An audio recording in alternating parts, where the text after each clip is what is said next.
Hello and welcome to video 8 in this my 8 kilowatt solar generator design calculation series. And in this video we are going to summarize everything that we've been doing so far. We're going to bring it all together in one page. And remember, I told you earlier on when we were starting this series that I'm going to, at the end of the design process, I'm going to summarize everything into one page. So if your loads are very similar to mine, all you just have to do is take a screenshot of that summary page and then just go get your equipment and then call your installer to come and install for you. So that is what we're going to do in this video 8. And one other new thing is that I have renamed these videos so that it will be easy for you to progress from one video to the other. Now, the way I've renamed my videos are they are going to be video 1.1 for video series 1. So when you talk about series, we're talking about a project. So in this case, we're talking about the 8 kilowatt solar generator design and installation project.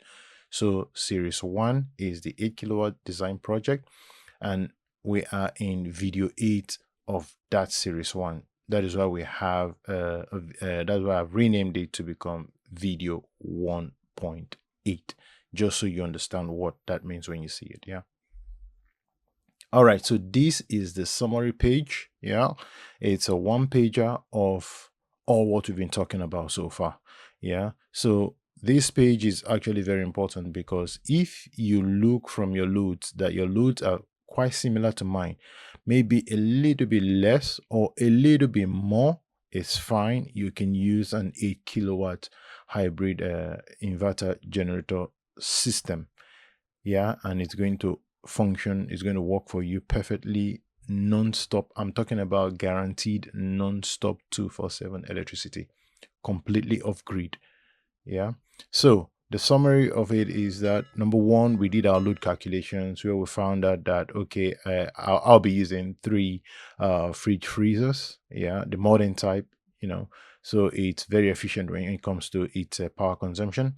So I have one inverter AC, 1.5 horsepower, one TV, 20 lights, and then these heavy OX industrial fans. I have 4 of them being powered by my system.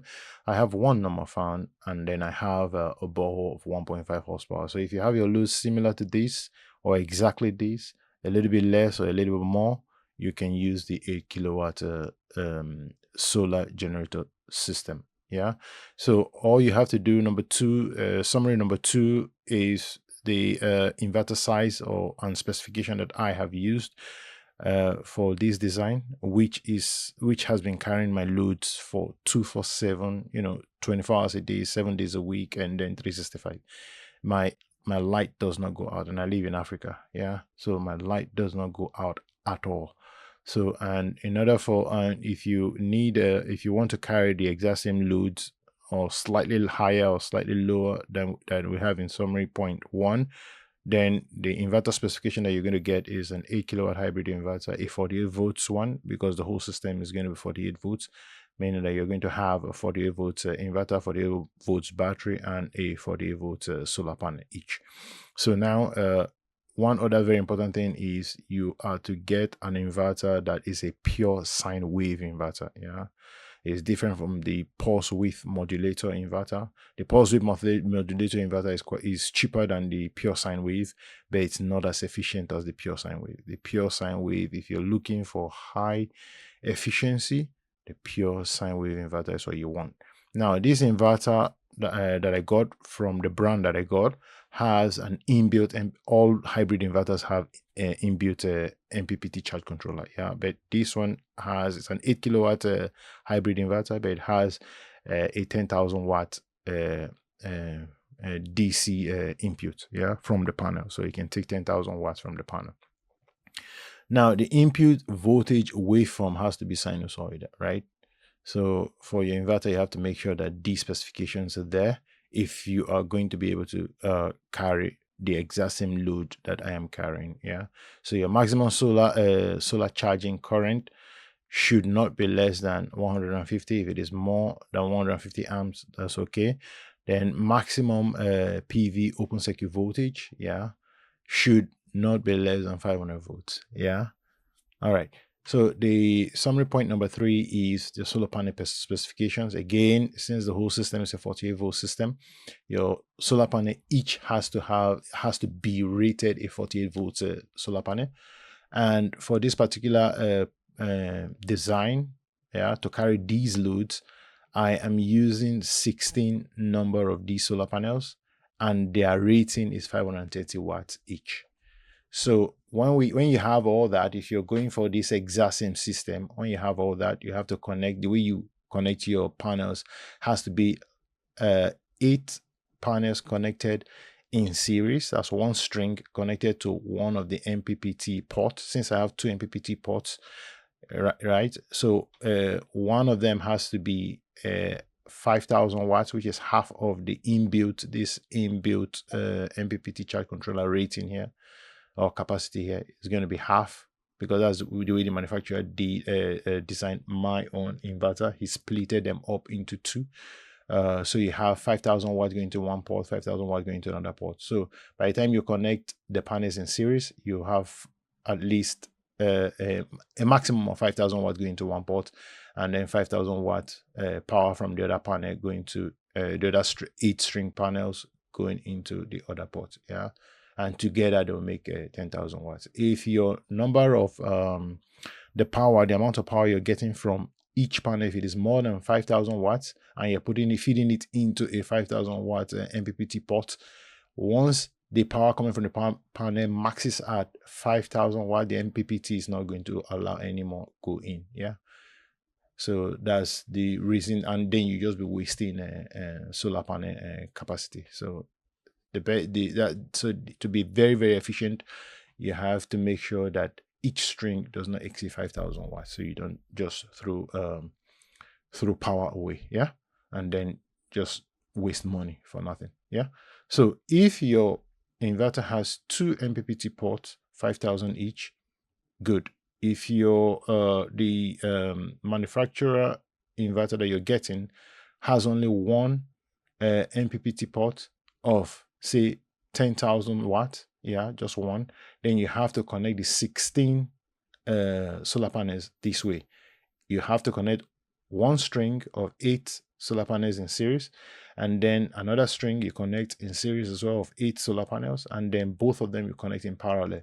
And then out of these 16 solar panels, you get just 2 terminals, positive and negative terminals coming out. That positive and negative terminal, you just feed it into your single MPPT port on your 8 kilowatt hybrid inverter, whichever manufacturers or brand you're getting. Yeah. So your battery specification for this purpose, that brings us to point number 4, or summary point number 4. Battery specification, again, has to be 48 volts. It has to be a lithium battery, what I call a LiFePO battery, but it's a lithium iron phosphate 4 battery. Yeah. The reason I chose the lithium battery, I have explained in the video on the batteries connection, battery sizing and connection. Lithium battery is currently the best technology for batteries for you to have. So the requirement for our batteries is going to be 20 kilowatt hour. Yeah. So if you can find 20 kilowatt hour in the market, you just get 2. Yeah. Because we're going to be needing 2 batteries, which is 40 kilowatt hour. You get 2, and then you just connect those 2 in parallel. Yeah. But if in the market you don't get a 20 kilowatt hour, you can get a 10 kilowatt hour, but then you're going to get 4 of them. And then you connect everything in parallel. So when you connect everything in parallel, the voltage still remains of all the 4 batteries you've connected in parallel, the voltage will still remain 48 volts. Yeah. But the capacity will go up to 40 kilowatt hour. Yeah. And then once you get all these equipment, all you now have to do is call your reliable and experienced solar inverter to size your cables for you and your protective devices, and then make the installation. Yeah. And the result of what I got was what you see here, the image you see here to your right. And then these are the solar panels that I got, which are half-cell monocrystalline panels, which is the best in the technology for solar panels at the moment. Very, very efficient. So I advise you get those type. And if you want to know more about the solar panels, I explained a lot about solar panels in the video on solar panels. And